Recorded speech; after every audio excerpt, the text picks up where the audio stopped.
બનાસની ગેનીબેન ઠાકોરને ગદ્દારની post viral થયા બાદ માહોલ ગરમાવ્યો છે અને હવે ઠાકોર સમાજના લોકોને અઢારે આલમના લોકો રોડ રસ્તા પર ઉતર્યા છે। રોડ તેમણે ચક્કા જામ કર્યા છે। ક્યાંની ઘટના છે તેને લઈને વાત કરવી છે। વૈષ્ણવજન તો તેને કહીએ જે પીડ પરાઈ જાનાને રે। નમસ્કાર, આપ જોઈ રહ્યા છો નવજીવન ન્યૂઝ અને હું છું આપની સાથે તોફિક ગાંચી। સોશિયલ મીડિયામાં એક પોસ્ટ વાયરલ થાય છે અને પોસ્ટમાં સિક્કો મારવામાં આવે છે કે બનાસની બેન ગેનીબેન તે પોતે ગદ્દાર છે અને ત્યારબાદ માહોલ ખૂબ ગરમાય છે। ઠાકોર સમાજ પણ રોષે ભરાય છે અને આ મામલો દિવસે ને દિવસે ઉગ્ર બને છે। પાટડી બહુચરાજી હાઈવે છે ત્યાં આજે ચક્કા જામ કરવામાં આવ્યો હતો। ઠાકોર સમાજના લોકો અને કોંગ્રેસના કાર્યકરો રોડ રસ્તા પર ઉતર્યા હતા અને પાટડી પોલીસ સ્ટેશન તે ફરિયાદ આપવા જઈ રહ્યા છે ત્યાંની આ વાત છે। આ વ્યક્તિ છે જેનું નામ છે ચિંતન મહેતા, તે પોતે પાટડીના નવરંગપુરાનું કહેવામાં આવે છે અને આ મામલે આજે પાટડીમાં પણ ખૂબ રોષ વ્યાપ્યો હતો અને આ મામલે પૂર્વ ધારાસભ્ય નવસાદ સોલંકીની પ્રતિક્રિયા પણ સામે આવી છે। પાટડી તાલુકાનો નવરંગપુરાનો એક ચિંતન મહેતા, ભારતીય જનતા પાર્ટીનો કાર્યકર અને આગેવાન, જે ફેસબુક ઉપર સીએમ સરકાર નામનું એક પેજ ચલાવે છે, જેની અંદર અવારનવાર એ બે જૂથો વચ્ચે વયમનસ્ય ફેલાય, જાતિ વચ્ચે વર્ગ વિગ્રહ ફેલાય અને લોકોની અંદર નફરતની ભાવના ફેલાય, આ પ્રકારની પોસ્ટ એ વારંવાર કરતા હોય છે આ લોકો, ભારતીય જનતા પાર્ટીના લોકો।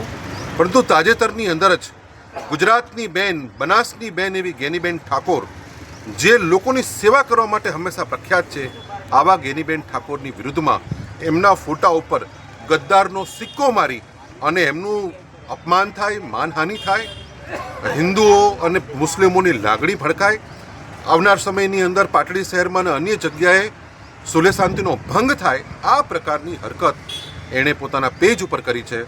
ત્યારે આજે અમારા આગેવાન નટુજીભાઈ ઠાકોર એમણે ગઈકાલે ફરિયાદ આપી, પરંતુ ગુજરાતની પોલીસ, જ્યાં ભારતીય જનતા પાર્ટીનું નામ સાંભળે છે ત્યાં આ પોલીસ પંગુ બની જાય છે અને કદાચ અતિશયોક્તાભર્યા શબ્દો વાપરું તો નપુંસક બની જાય છે અને એની પર કાર્યવાહી કરવામાંથી ભાગતી ફરે છે।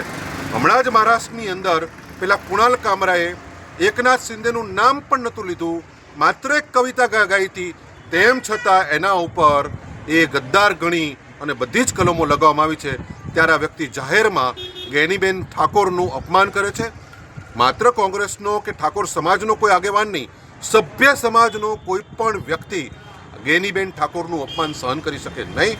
આજે મેં પણ પોલીસ સ્ટેશનની અંદર બીએનએસની વિવિધ ધારાઓ હેઠળ ફરિયાદ દાખલ કરવાની અરજી આપી છે। હવે જોવાનું છે ગુજરાત પોલીસને કે એ લોકો ફરિયાદ દાખલ કરે છે કે નહીં, તાત્કાલિક એના ઉપર પગલાં ભરે છે કે નહીં, કે પછી સુલે શાંતિનો ભંગ થાય, આવનાર સમયની અંદર સમાજમાં અરાજકતા ફેલાયની રાહ જોશે અને સમાજની અંદર નફરતના બીજ રોપાય, આ પ્રકારની પરિસ્થિતિની રાહ જોવા માંગે છે। ગુજરાતને એ અનિશ્ચિતતામાં ધકેલવા માંગે છે। આ બધી જ જવાબદારી હવે ભારતીય જનતા પાર્ટી અને ગુજરાત પોલીસની છે।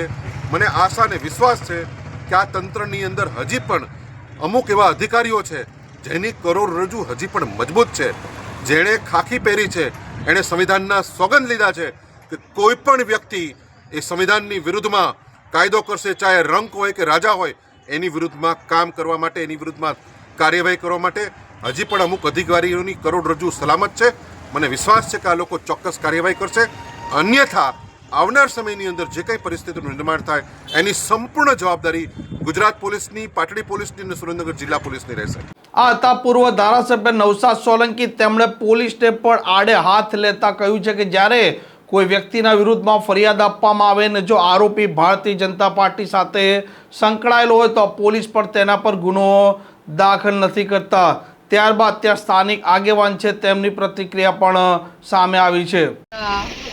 4 વાગ્યાથી લઈ અને રાત્રિના 4 વાગ્યા સુધી સતત પોલીસ સ્ટેશનમાં મથામણ કરી પ્રયત્ન કર્યો, છતાં અમારા સન્માન્ય નેતા, અમારા સૌના આદર્શ અને અમારા બેન સમાન એવા બનાસકાંઠા મત વિસ્તારના સાંસદ સભ્ય શ્રી જ્ઞાનીબેન ઠાકોર સાહેબ વિરુદ્ધ જે અભદ્ર ટિપ્પણી કરી હતી એના વિરુદ્ધ ચિંતન મહેતા વિરુદ્ધ હજુ સુધી કોઈ પણ ઠોસ કાર્યવાહી કરવામાં નથી આવી.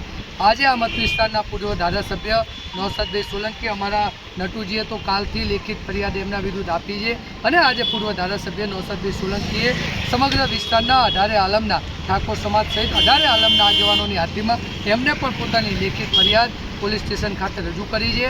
એટલે નટુજીએ પણ ફરિયાદ આપી છે અને પૂર્વ ધારાસભ્ય નૌશાદભાઈ સોલંકીએ પણ ફરિયાદ આપી છે. છતાં પણ હજુ તંત્રએ 2 દિવસની ખાતરી આપી છે કે 2 દિવસમાં એફઆઈઆર નોંધવામાં આવશે.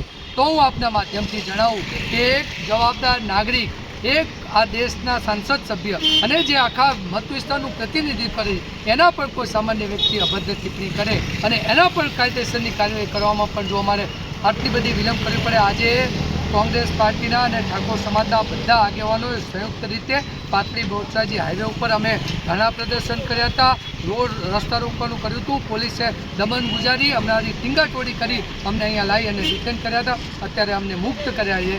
અમારા ઘણા બધા આગેવાનો હજુ બહાર ફરી રહ્યા છે અને અમે એક જ વિનંતી કરીએ છીએ કે પ્રશાસન તાત્કાલિક અસરથી એના પર કાયદેસરની કાર્યવાહી કરે.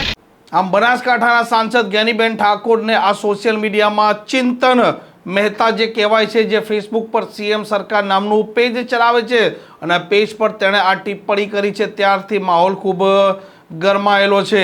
ઠાકોર સમાજ પણ રોષે ભરાયેલો છે, 18 આલમ પણ રોષે ભરાયેલા છે તેવું પણ આ આગેવાન કહી રહ્યા છે.